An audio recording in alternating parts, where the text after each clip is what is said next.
Many people will be getting those last-minute holiday travels in this Labor Day weekend, and the Wisconsin Department of Transportation is putting a pause on most construction projects to allow for as many lanes to be open as possible. But there are still some major projects that will be in place that could slow you down as you're traveling out the door this weekend. So let's talk about some of them. First, starting in Kenosha County, Wisconsin State Highway 32, right near that state line, is closed between Wisconsin State Highway 165 and 95th Street. So this is due to bridge work. In Racine County, Wisconsin State Highway 20 is closed between Wisconsin State Highway 36 and Spring Street. The detour will take you on Wisconsin State Highway 36 down to Highway 11, then onto the interstate. In Milwaukee County, right near that Milwaukee-Racine County line, Wisconsin State Highway 38 between 6 Mile Road and Oakwood Road and Oak Creek also closed, so just keep this in mind. What you'll also see are various ramp closures along I-43 Capitol Drive to the Marquette Interchange, and parts of I-43 between Glendale and Grafton will also have various ramp closures and intermittent single-lane closures. Stay safe as you're traveling out the door. Right now, Milwaukee police are investigating a shooting that left a one-year-old boy injured near 13th and Atkinson. It happened around 8:45 Thursday night. Police believe an argument led up to this shooting. Now, the boy is expected to be okay, but police are continuing to look for suspects. If you have any information, Milwaukee police would like to hear from you. And police are also investigating a deadly crash that happened last night at around 8:45 near 37th and Congress. Police say the victim was on a rental scooter when he was hit by a vehicle. That man died at the scene, and the driver left the scene without stopping. Now, police are looking for that driver. If you have any information, contact MPD. Well, the preliminary hearing for a homicide case at a gas station was delayed this week because the defendant did not have proper representation. Now, this is an issue the justice system has been seeing since the pandemic, a shortage of public defenders. State Public Defender Thomas Reed says there's about a 30% fewer lawyers since the pandemic in the private sector that can take on these types of criminal cases, which makes for a perfect storm of backlog. We have some cases where the length of time it takes us to find a lawyer is, from our perspective, unacceptable. Now, there has been initiatives to get more attorneys in their office. However, Reed says it will take some time to get caught up. Well, people are calling for more transparency from the Milwaukee County Sheriff's Office after they acknowledged an uprising that happened inside the jail weeks ago.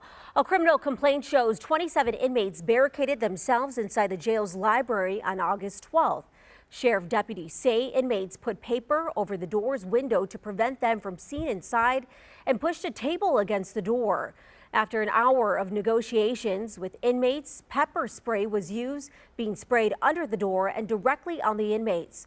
Now, representatives with the Milwaukee Alliance Against Racist and Political Repression says this is the first time they're hearing about this incident, and they want to know more about jail conditions. That shows us how deeply felt the conditions are in there.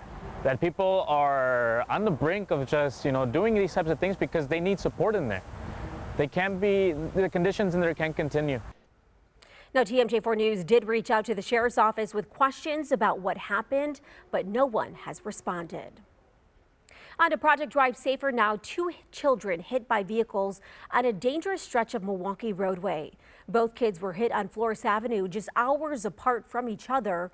A 13-year-old girl was hit by a driver at around 3 on Wednesday afternoon near 80th and Flores. Then about 3 hours later, a 10-year-old girl was on a bike and was hit near 39th and Flores. Now, both are expected to be okay, and both drivers did stay on the scene. TMJ4's Mary Jo Ola went back to those neighborhoods where people say a disturbing number of children had been hit by speeding drivers. Within the last week, Milwaukee has seen 3 separate cases of children being hit by a car while they were walking or riding a bike. Neighbors tell us it has to stop. Kids are always walking up and down. Alan Glashevsky was home on West Flores Avenue Wednesday night when he heard a crash around 6:30. First responders say a driver hit a 10-year-old girl riding a bike near Florist and 39th Street. So you thought it was 2 cars colliding? Yeah, because it sounded bad. It was like, holy cows. But then I heard whoever was on the ground screaming. Alan says he called 911 to make sure police and fire came out. Milwaukee police say on the same street about 3 hours earlier and a few miles west, a car hit a 13-year-old girl who was walking. There is a high school close by. Very unsettling. In both cases, MPD says the people hit were taken to a hospital and expected to be okay. Both drivers stayed on the scene and are cooperating. It's a little too late. It's like people just got to slow down. MPD data shows 84 children ages 17 and younger have been hit by a vehicle so far this year. In all of last year, that number was 96, and in 2021, it happened 88 times. That's just a shame. I just don't get the where people got to do all this going so fast. Why are you in such a hurry to get somewhere? The Wednesday crashes follow the death of 11-year-old Tyrone Reese. Investigators say he was riding a bike on Fond du Lac Avenue Sunday when a driver who was racing hit him. What's your message to drivers after all this? My message to drivers would be to be more mindful of children. There's really no excuses to not be a good driver. Mary Joel at TMJ4 News. All right, thanks, Mary Jo. And on a Project Drive Safer now, a car crash can be costly even if you are underinsured or uninsured. The National Highway Traffic Safety Administration says in 2019 alone, car crashes cost Americans about $340 billion. Amanda Morgan was hit by an uninsured driver, and to fix the damage, Amanda says she had to pay a $600 deductible. But now she's upset that she had to spend the money when she says it wasn't her fault in the first place. Now she's been trying to sue the uninsured driver to get compensation, but Jason Abram, a personal injury lawyer, says unfortunately Amanda will probably never see that money. I have been handled 5,000 or 10,000 cases myself. I probably had 5 times where I've gotten personal money from an underinsured driver. Well, the time is now 4:38 now, and here's a look at some of our other headlines this morning. The White House is taking new steps to combat gun violence. Under a new proposal, thousands more firearm dealers would be required to run background checks. Now, the rule targets people who sell guns online or at shows. They would have to be licensed and run background checks on buyers before sales. The proposal is expected to face legal challenges. Well, former President Donald Trump entered a not guilty plea in the Georgia criminal case connected to the 2020 election. Trump's lawyers also notified the court that he would not appear in person for the scheduled arraignment on September 6. Now, Trump was charged with felony racketeering and numerous conspiracy counts as part of an investigation by Fulton County District Attorney Fannie Willis. Several other people charged in the indictment already waived arraignment filings with the court. Now, today, interest rates will begin accruing against the federal student loan balances. It marks the end of a 3-year pause. Now, the average interest rate for student loans ranges between 4% to 7%. The number can have a big impact on how much someone ultimately pays back. Now, the next major date borrowers need to watch out for is October 1st. That's when payments will restart for millions of Americans. Well, the time is now 4:39, and up next on TMJ4 News Today, the Brewers are stepping up to the plate to help out the environment and how fans are helping out in this process without even knowing it. And as we head to break, we do have a programming note that we want to share with you. Starting on Monday, early today, we'll air from 4 to 5 a.m. here on TMJ4. Then join us for TMJ4 News Today from 5 to 7. All right, welcome back. Well, Brewers shortstop Willie Adames is teaming up with SC Johnson to take on plastic pollution. TMJ4's Rod Burks reports on how Brewers fans are already pitching in.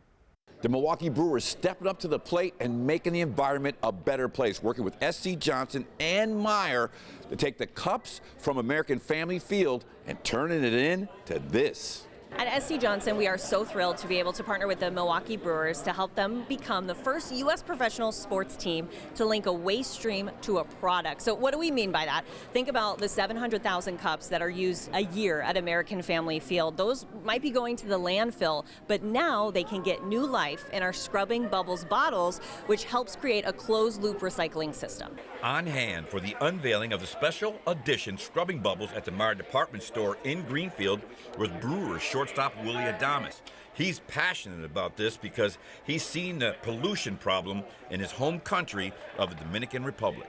I was passionate about it because, me coming from the Dominican, we had a big problem, in the island with the plastic, and, it's affecting the ocean and, the rivers and our air. So, I was passionate, you know, because taking this partnership to the DR, I can start in my country, you know, to make that a better place for, like I said in the beginning, for the next generation. And How long did it take to get this deal together? So fans really started doing this in 2021, and that's the big part of this is it has to be a team effort because we have a business like SC Johnson, then you have a professional sports team, the Milwaukee Brewers, their fans, and Meyer, and we all have to come together to make this work. We're at Meyer in Greenfield, all for a good cause. I'm Rod Burks for TMJ4 Sports. Great to see them helping out. All right, so from the Brewers to the Packers now, a pair of Super Bowl champions are waking up as members of the Packers Hall of Fame. Wide receiver Jordy Nelson and offensive lineman Josh Sitton were enshrined in the team's Hall of Fame on Thursday. Now, Nelson went from a walk-on at Kansas State to now having the highest honor for a Packer player. The Hall of Fame was never on my mind. It was more of just doing it day in and day out and see where it takes us. If it's 1 year, 2 years, 10 years, whatever it is, we'll just hang on for the ride and enjoy it until it's over. Yeah, and so congratulations to him. And Thursday's ceremony was the 52nd Hall of Fame induction banquet. Well, 4:44 now, and up next on TMJ4 News Today, we've got some cool air now, but a heat wave is on the way. TMJ4's meteorologist Brendan Johnson has your Labor Day forecast coming up next. Plus, how the Milwaukee Fire Department is already preparing for the RNC next year.